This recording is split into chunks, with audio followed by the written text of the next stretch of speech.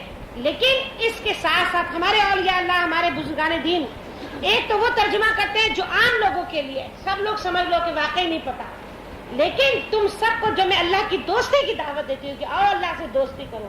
دوست اپنے دوست سے کچھ نہیں چھپاتا. سمجھ میں آئی؟ جو غیب کی بات کہتے ہیں نا، کسی کو علم نہیں ہے، میں نے نہیں علم دیا کسی کو کہ میری الماری میں کیا ہے، کسی کو آپ کو نہیں پتا میری الماری میں کیا ہے، لیکن جو میرا پیارا ہوگا نا اس کو ضرور میں نے بتا رکھا ہوگا، کیونکہ اس کے بغیر تھوڑی مجھے چین آنا ہے. تو دیکھنا ہی یہ ہے میرے پاس. بتا ایسا ممکن ہے؟ یہی وہ راز ہے جس کو عام علماء یہ تشریح کرتے ہیں بس اللہ کا علم ہے، کسی اور کے پاس کوئی علم نہیں ہے. لیکن میں تمہیں بتاتی ہوں، تم زندگی کے مشاہدے کو دیکھو. کیا تم میں سے کتنے لوگوں کو ایسا بھی، میں اولیاء اللہ کی بات نہیں کر رہی، تم نے اولیاء اللہ نہیں دیکھے ہوئے بھئی، ہم ظاہر آل رسول میں سے بہت سو کی صحبت ہم نے تو پائی بھی نہیں، لیکن اپنے گھر کے خاندان کے نیک لوگوں سے دیکھو جو کہ غیبت، چغلی اور حسد سے بچتے ہیں اور اس کے ساتھ نمازیں بھی پڑھتے ہیں. غیبت، چغلی اور حسد جو کرتا ہے اس کو کچھ نہیں ملتا، اور جو کسی کو نقصان پہنچانے کی باتیں سوچتا ہے نا، اللہ اس کو پسند ہی نہیں کرتا، پھر اس کو بھی دوست نہیں بناتا. اس دوست کے اندر کوئی خوبی ایسی ہونی چاہیے تبھی تو اللہ دوست بنائے گا.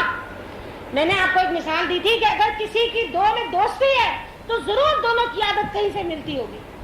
یہ ہوتا ہی نہیں ہے کہ دو آدمی جن کی عادت نہ ملتی وہ دوست ہو.